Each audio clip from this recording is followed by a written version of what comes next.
Gino was going through his press conference, he said that if you don't schedule UConn in the future, that you'd be a big baby.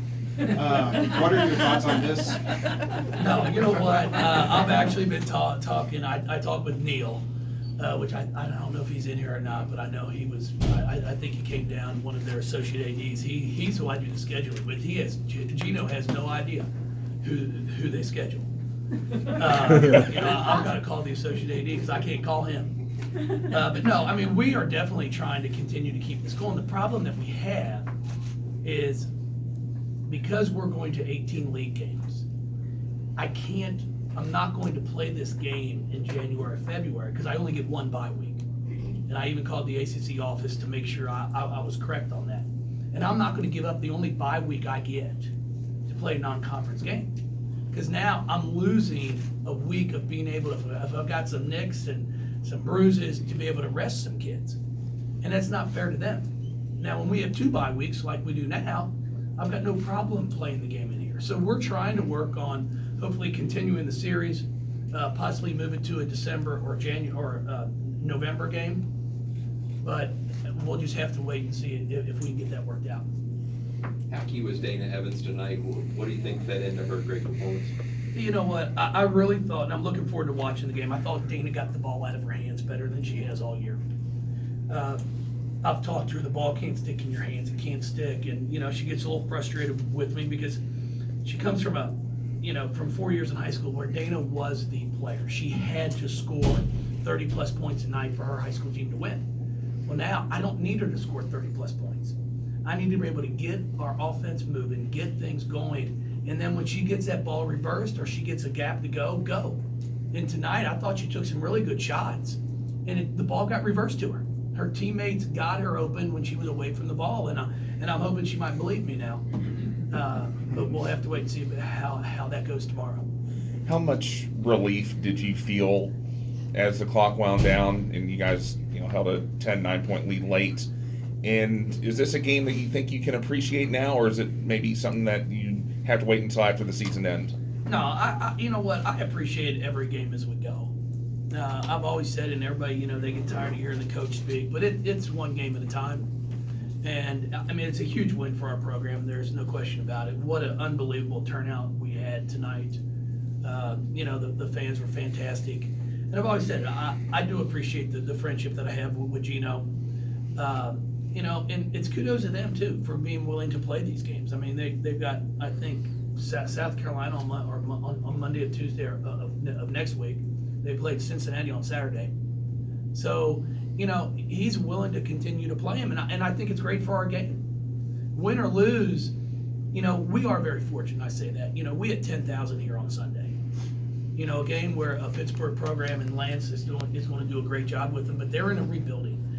They were 9-11 coming into the game, and we still have 10,000 fans show up. UConn is what pushes this over the top to get to 17,000. So he's not only, obviously doing this for his team to be able to come in here and play a game like this. It helps our team. It helps our fan base. I think, I've had a few people that came up to me and said it's the first women's basketball game they've been to. Now I asked them if they lived under a rock. But, I mean, they came, and they were like, wow, this is really impressive. I'm just shocked at how athletic they are, what kind of players they are. And I'm like, hey, I hope you'll come back. And they were both like, hey, we are coming back for sure. So it helps us. It helps all of us when he's willing to come on the road and play like this. Jeff, 2 things. Sort of follow up on that. You took a long drink of water. I think it was 7 seconds left and shooting the last foul shots. I'm just wondering what was going through your mind, if Gino said something to you afterwards. And the other thing, too, you talked about Dana, but you had other kids, too, really stepped up to support them. Could you talk about that as well? No, yeah. It was just, watching our kids go to the free throw line there the last minute and a half and make 1 or 2 each time. Made me drink a lot of water. I was wishing there was something else in it. It was a little stressful, but Gino's always been great to me. I mean, even in Final Fours and national championship games, they've obviously had our number for a long time, but he's always been very complimentary of our program. I'm very appreciative of that. I've got the utmost respect for him. it's not easy. Everybody thinks it's easy. I mean, I think they've been to 11 straight Final Fours. I mean, guys, that's not having a bad night once the NCAA tournament starts in 44 games. Because you got to win 4 each year to get to the Final Four. I mean, it's pretty impressive. So I've got all the utmost respect for him and the entire staff. Chris has been great to me. So they're going to continue to win a lot of ball games, and it won't surprise me if they're in Tampa come April. When Gino was in here, he was talking about part of the success that he's had, he feels, is having the right team at the right time in the right environment. Do you agree with that assessment? Do you think you have that right now with this team? Well, I definitely agree with that. I mean, you've got to put pieces together. It's like a puzzle. It's not necessarily just the 5 best basketball players. You've got to find a team who's willing to accept the fact that if I'm not a good shooter, I'm going to rebound. I'm going to be a screener. And that's one thing our team is finally starting to accept. I've told them, you're not going to change your game in January and February. If you can't shoot the ball in January, you're not going to be able to shoot it on February the 3rd. So stop shooting it. If you want to change your game, change it in the spring, the summer, and the fall. But right now, this is your role. And they're all buying into it. And that's why we have a chance to be good. We rebounded the ball again tonight extremely well. We gave up 11 second chance points in the first half. Gave up 0 in the second half. And that was a big part of why we're able to win, because we went about a 2-minute stretch, 3-minute stretch there where I thought we were trying to throw the game with some of the shots we took. And we were 0 for 6 during one stretch, but we defended. And they weren't able to go on a run. And that's the sign of a good basketball team. Jeff, both you, Asia, and Dana have kind of low-keyed the significance of this game, but when it ends... No, I'm not low-keying it. I promise you that. No, it's big. We expect you to be jumping up and down, but when it ends, Jasmine throws the ball into the stands. When was the last time you saw somebody do that? And what do you think? I thought she was trying to shoot. I thought they were chalking that up as a jumper for her. No, I mean, What do you it's think obviously that says? the crowd we had here tonight, and to be able to win a basketball game, the crowd was similar to our Notre Dame crowd we had last year. They all knew that we were 0-17 here in our 12 years. So they understood the importance of this ball game. I was excited for them. It's a huge win for our program. Because, I mean, I think they're, 206-5 now in the past 4 years? I mean, think about that. 206-5. And I'm excited to be 55-4. I mean, it's amazing what they've been able to do. So, yes, it is a huge win for our program. And I'm really proud of everybody that's been a part of this program for 12 years. Steph Norman's I've been here the entire time. Adrian Johnson has been here with me the entire time. But it goes to Michelle Clark-Hurd, to Beth Ann Ord, who are head coaches now. They helped get this thing going. Now, I feel bad for Michelle because they play them on Saturday in Cincinnati. So she'll probably be sending me a text like, thanks, I really appreciate this. But it takes everybody. It takes everybody, our fans. And I'll say it again, you look at the crowd tonight, it's remarkable, 17,000. I just keep telling everybody about the crowd on Sunday.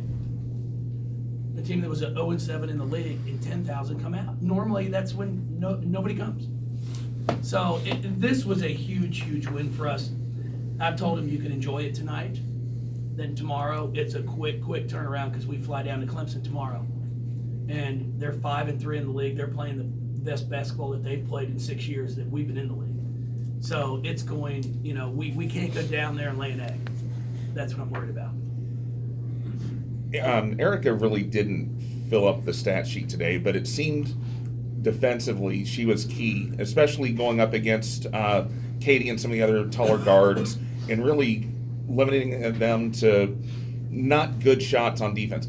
How big was that, and what does that say about someone who's 5'8", being able to guard someone who's 6'2", 6'3"? No, I mean, we challenged them all. We sat there and said, we've got to make them score over you. you know, and they did plenty of that at times. But when we get small, you know, we have no choice. But we continue to fight. I thought they did a great job after the first half of not letting them get too low in the post to where they've got 2 feet in the paint. Now all of a sudden, all they've got to do, Nafisa and Katie Lewis turn around and lay it up and in. But you know, it's what's crazy about this game. Like they miss some shots that normally on film when I watch them they make. You know, but we miss some. AC missed more wide open shots tonight than I've seen her miss all year. So it's a matter of you just got to continue to go move on to the next play. And I thought Erica did a fantastic job of that. You know, I think the most impressive thing out of this entire basketball game for both teams is you've got 27 assists and 11 turnovers. It was a pretty clean played basketball game, and the fact that it wasn't real sloppy. You know, both teams might not have shot it at a high percentage, but they got shots. And that was something that we've talked to our kids about. We've got to be able to get shots. And tonight, you know, for us to only turn the ball over 5 times, and then we only got beat by 4 on the offensive glass, points-wise, speaks volumes. Coach, one more thing about the fans. There was $10,000 raised for Raise Red tonight. Can you talk a little bit about how that opportunity came about and what that cause means to you achieving that mark with the home? Well, we like to help. We, you know, I was approached by, you know, trying to get our student body more involved in some of our women's games, and we know that that they champion the cause for pediatric cancer. So, you know, the dean, they came up with the idea of like, hey, you know, my wife and I will donate $10, you know, to every student that comes into their cause, and they match that, and it was great to hear that, you know, we're able to get to the point where $10,000 was raised. And, you know, it's what we try to do. You want to try to get your student bodies involved if you can, and let them know that you care about their causes and what they have passion in, as well as trying to get them to come and learn more about our program. Talking about his team, Gino said, and I quote, "We kind of suck this year." What do you think of this team? You know what? That's Gino. But again, it's where they've got their program too. I mean, it's unbelievable. You know, I'm good friends with a lot of their sports writers and their radio people, and like you'd think they've gone 3 games below 500 when they get beat in the semifinals or the Final Four. I mean, am I lying? Well, I think someone brought it up earlier. It's the first time they've lost 2 games in 6 years. They should fire him. Yeah, I mean, it's unbelievable. You get spoiled. You get spoiled when someone has a success that he has. And that's why I tell people all the time, and they get mad at any sports writer that writes it's a bad thing. It's ignorant. And I truly mean it. You're ignorant because you don't know anything about the game. You don't know how hard it is. I didn't see anybody writing about UCLA when they had their dominance that it was bad for the game. Alabama, I don't see anybody write, like, why does anybody go to Alabama football home games? They win them all. Who wants to go see that? It's got to be bad for the game. It's just people that don't understand or don't watch women's sports. So this is their way to crack on it, to try to downplay it. And it is. It's ignorance. Because I don't care what you play. I don't care if it's checkers or chess. If you can have the dominance that they've had, it is night in and night out that you're not having a bad night. That's what's amazing to me. They play as hard as anybody that I've seen on film over the last 10 years, not over the last 3 games. They do what they do, and that's why they're UConn. And we all strive to get there. Jeff, when Gino I was not calling you ignorant. You wouldn't be the first. That's why I like you. When Gino was in here, he was asked about the expanded ACC schedule and whether this series would continue, and he said that if you were to pull out, that you would be a big baby. Will you commit to playing UConn in the future? Oh yeah, I have. I've talked to him. No, we are planning to play. Now I've got to get them or him not to be a big baby and think it has to be in January or February. Like, I'm not going to give up my only bye week to play a non-conference game. It's not fair to my kids. So I've told him I'm willing to do it in November, December, and even late December. But I can't do it in January and February. It's just not fair to him. Jeff, we've known for obviously a while that Asia seems to play her best in the big games. I'm thinking Ohio State and Notre Dame last season. But tonight, the 3 threes in a row in the second quarter to put you ahead for good. Does she do anything that surprises you anymore? Can you? No. I mean, she's as good as she is for a reason. She spends more time in the gym. I mean, she reminds me of Shoni Schimmel, Angel McCautry. The great players are great because they've invested in themselves. They have a passion for what they do. You just don't show up at practice and do what she does. You know, it's the hours that she's put in the gym before she even got here, back before high school, in grade school, in middle school. That's why she's able to do what she does. And that's what all the great ones. It's not just her. So no, nothing really surprises me. She missed her first 4 shots. Is there like a tell that she has where you can say like, okay, like she's getting warmed up now? No. No, there's really, I mean, I told her after the first quarter, I'll tell you what I told her. I told her to smile. You know, she was sitting on the chair and you right there and I was like, smile. I mean, put a smile on your face. I said, it's 21-21 and you haven't made a shot. It's because you've got great teammates that you play with. Embrace that and enjoy it. And she smiled and she said, I do have great teammates. I know I do. You know, and not only did that, I think, give her a little confidence too, but I think her teammates all heard that too. And that's what makes her unique, is like, she wants everybody to do well. I mean, I have to get on her sometimes because I think sometimes she passes up shot and tries to make passes. I'm like, hey, you shoot the ball. But that's what makes her the special as she is. Coach Ariema said that he could see this team being a Final Four team. A little bit more than halfway through the season, where do you see this Louisville team at? And I guess what kind of grade, if you had to assess them, would you give? Well, we have a chance. I mean, there's no doubt. We're 21. We just beat a very good UConn team. You know, what I was excited about, and I think Saturday is going to be a big tell for us. Because we had some players like Kylie Shook only played 5 minutes tonight. Mikasa played 10. Well, in a game like this, they're basically 5 guards. So I told Kylie up front, I'm like, hey, this might be a game that it's a little bit more difficult because they're going to look to rip and drive on you. I go, but now how you handle this is going to let me know how good we have a chance to be. Because now on Saturday, Clemson has more traditional post players. So I've got to have her come ready to play, and you can't be upset that you might not have played as much as you wanted to in this game. And that goes for a few of them. Games present different opportunities.